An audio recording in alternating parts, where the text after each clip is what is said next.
Assalamualaikum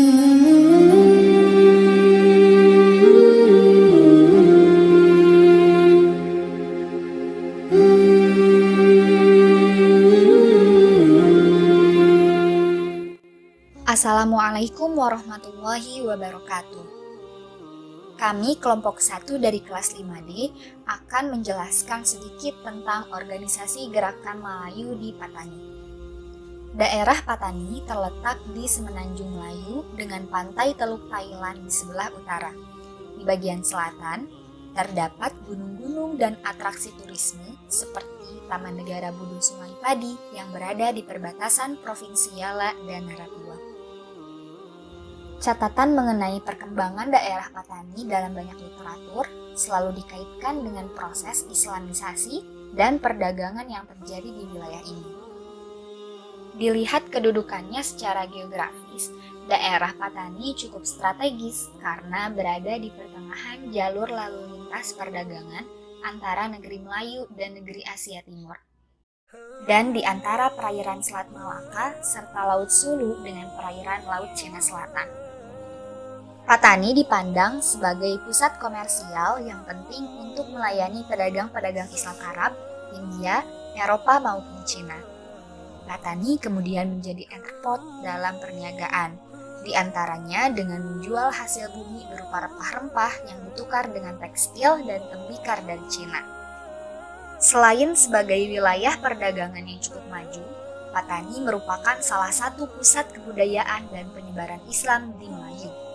Melalui jalur perdagangan dengan orang-orang Arab dan India serta saudagar-saudagar Muslim Cina, Islam kemudian diperkenalkan di Patani dan menjadi agama yang dianut oleh penduduk setempat. Adanya kontak-kontak perdagangan maupun penyebaran Islam tersebut mendorong Patani menjadi kerajaan makmur dan mencapai puncak keemasan perkembangan wilayah terutama pada kurun waktu abad ke-15. Pada awalnya, Patani merupakan kerajaan berdaulat yang terletak di wilayah selatan Thailand dengan mayoritas penduduk etnis Melayu yang dipimpin oleh Sultan Sulaiman. Pada saat itu, kerajaan Siam terus-menerus berusaha menguasai Patani dengan cara agresi namun selalu gagal. Hingga pada pemerintahan Sultan Muzaffar, Patani menuju zaman keemasannya sehingga semakin menarik Siam untuk kembali menyerang Patani dan akhirnya dapat menguasainya setelah perang bertahun-tahun. Kerajaan Siam sangat ingin segera menguasai wilayah Kesultanan Patani karena daerah Patani merupakan daerah yang maju dan strategis untuk disinggahi ataupun untuk kegiatan niaga. Dari sinilah awal mula benturan yang melibatkan kelompok etnis Melayu Muslim dengan Tai Buddha yang disokong oleh kebijakan represif pemerintah Thailand, di mana benturan tersebut masih terjadi sampai saat ini. Bagaimana latar belakang terjadi konflik antara warga Patani dengan pemerintahan di Thailand? Ya, pertama dipahami bahwa Muslim di Patani atau Thailand Selatan itu adalah Muslim dari suku Melayu, bukan dari suku Tai, gitu kan. Dan dulunya wilayah tersebut merupakan kerajaan Islam yang berdaulat. Namun setelah pada abad ke-18 itu dicapok dalam peperangan dan dikalahkan. Kemudian perjanjian Anglo antara pemerintah kerajaan Thailand dengan British di pemerintahan British di Semenanjung disepakati bahwa 4 wilayah yang hari ini yaitu Provinsi Marathwada, Patani, kemudian Jala dan Songkhla dimasukkan ke dalam kerajaan Thailand, sementara Kedah, Kelantan dan Perak itu dimasukkan ke dalam wilayah British yang pada masa itu ya. Kemudian selanjutnya kan Kelantan, Kedah dan Perak kan tahun 47 menjadi sebuah negara merdeka di bawah naungan kerajaan Diraja Malaysia kan. Sementara Patani itu yang sekarang itu menjadi 4 wilayah itu di bawah pemerintahan atau kerajaan administrasi kerajaan Thailand. Nah di situ sebenarnya mulai muncul pertentangan terhadap penguasaan politik kerajaan Thailand atas wilayah Patani. terjadi silih peperangan ya, dan terutama konflik yang muncul pada hari ini itu mulai muncul masif lagi sejak 2024 itu terjadi masif konflik antara masyarakat Muslim Melayu Patani dengan pemerintahan Thailand yang junta militer, di mana sejak tahun 2004 sampai hari ini diberlakukan darurat militer bukan darurat sivil. Dari situ terjadi konflik, di situ mulai ya. Karena memang pada 2004 itu terjadi peristiwa, sehingga tidak terjadi kejadian, yaitu peristiwa akan berlakunya revolusi kemerdekaan Patani, tetapi tidak terjadi. Bendera sudah di mana-mana gitu kan, bendera sudah di mana-mana, tapi tidak jadi karena mungkin diperhitungkan tidak akan berhasil ya, mungkin oleh para pejuang kemerdekaan Muslim Melayu Patani pada masa itu. Dan hari ini konflik itu terus berlangsung gitu, menelan hampir 7.000 orang yang meninggal dunia atau yang tewas, belum juga janda ya, sampai 3.000 5.000 ya, anak yatim sampai 5.000 6.000 gitu ya. Dalam kaitannya dengan masyarakat Muslim Thailand, pemerintah Thailand menerapkan kebijakan asimilasi budaya yang sangat mengekang kebebasan hidup masyarakat Muslim Thailand. Kebijakan tersebut secara garis besar berisi tentang keputusan pemerintah Thailand menjadikan Thai Buddha sebagai identitas dan kebudayaan tunggal negara. Akibat dari diimplementasikannya kebijakan tersebut, masyarakat Melayu Muslim di Thailand berada pada kondisi yang tertekan. Kebijakan tersebut mengakibatkan culture shock karena masyarakat Muslim di Thailand harus merubah cara hidup mereka secara drastis dan berlawanan dengan cara hidup mereka sebelumnya. Terlebih, penerapan kebijakan tersebut juga disertai dengan paksaan dan ancaman dari pemerintah. Kondisi sosial tersebut tentunya mengakibatkan dampak psikologis yang berat dan berkepanjangan terhadap masyarakat Muslim di Thailand. Beberapa organisasi pun dibentuk sebagai bentuk protes terhadap pemerintahan Thailand. Di antara organisasi tersebut yaitu PULO, BRN, juga BNPP. PULO atau Patani United Liberation Front dibentuk pada tahun 1968. PULO adalah kelompok yang paling aktif di tahun 1970-an dan 1980-an. PULO ini didirikan oleh seorang aristokrat yang bernama Tengku Birakotantila alias Kabir Abdurrahman.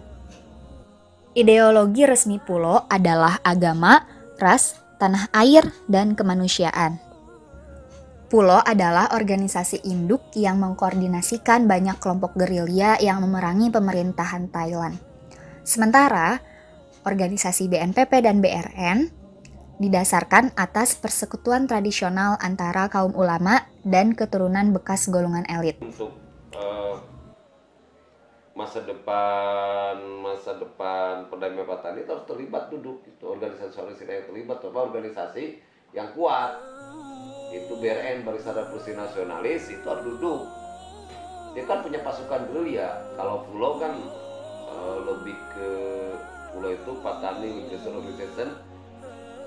PULO itu ya PULO Patani Liberation Organization itu adalah lebih ke diplomatis gitu. Sementara BRN bukan hanya diplomatis, itu punya kekuatan real yang di tengah-tengah masyarakat, dukung dan punya pasukan gerilya yang itu sering merepotkan pemerintah Thailand dan tentara Thailand gitu kan. Nah ini perlu adanya keterlibatan gitu kan, semua pihak baik yang di internal Thailand sendiri maupun di kawasan Asia Selatan, Asia Tenggara, termasuk Indonesia, Malaysia, karena kan Thailand kan bagian daripada negara ASEAN.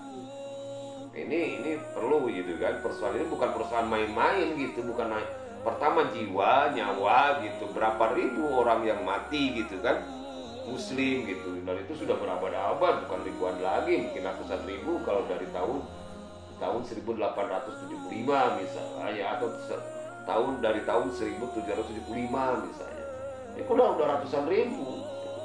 Dari 2004 aja udah 7.000 orang yang mati gitu. Itu kan nyawa orang. dan juga dalam kondisi konflik tersebut sering terjadi tindakan-tindakan yang bertentangan dengan hak asasi manusia. Terjadi pula beberapa peristiwa konflik antara pemerintahan Thailand dengan Muslim di Patani, seperti peristiwa pembunuhan di Masjid Kerisek di Patani dan Takbai di wilayah Menara pada tahun 2004. Kemudian terjadi peristiwa yang sama juga di Masjid Al-Furqon di wilayah Menara pada tahun 2009. Kondisi inilah yang membuat gerakan-gerakan pembebasan Patani bangkit untuk melakukan perlawanan hingga detik ini. Kemudian bagaimana nasib muslimin Patani ke depannya melihat situasi dan kondisi yang sekarang terjadi di Thailand Selatan. Berikut pemaparan Dr. Asep Ahmad Hidayat MA selaku sejarawan dari Universitas Islam Negeri Sunan Gunung Jati Bandung. Ya kalau terus begini kalau selama ini begini tidak ada duduk sama tinggi ya, antara pemerintahan Thailand dan tidak dicabutnya lagi darurat militer, nampaknya masih lama masa depan perdamaian di Patani kalau misalnya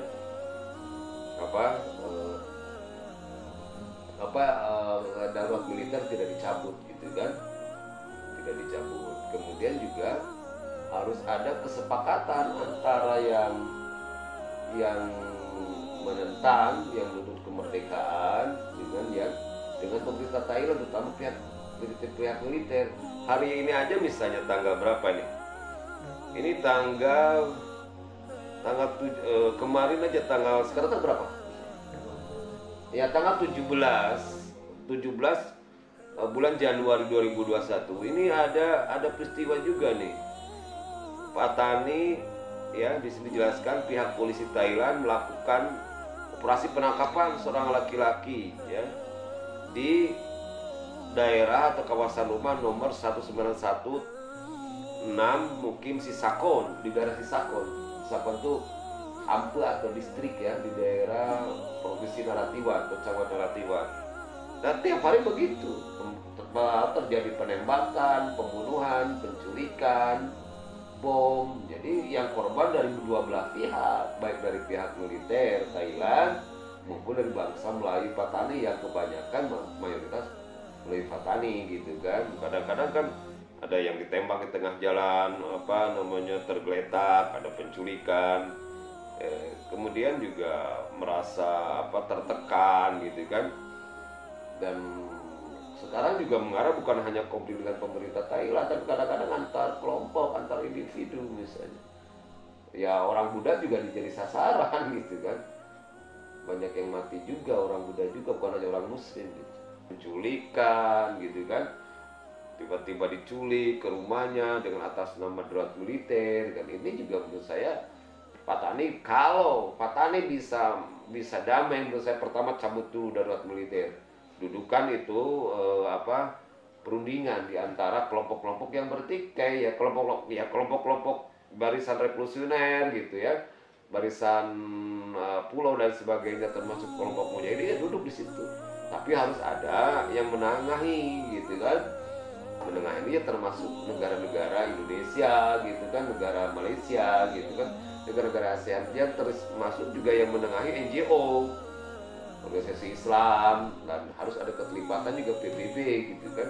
Karena jelas ini akan merusak juga, mempengaruhi terhadap kondisi keamanan kawasan gitu kan.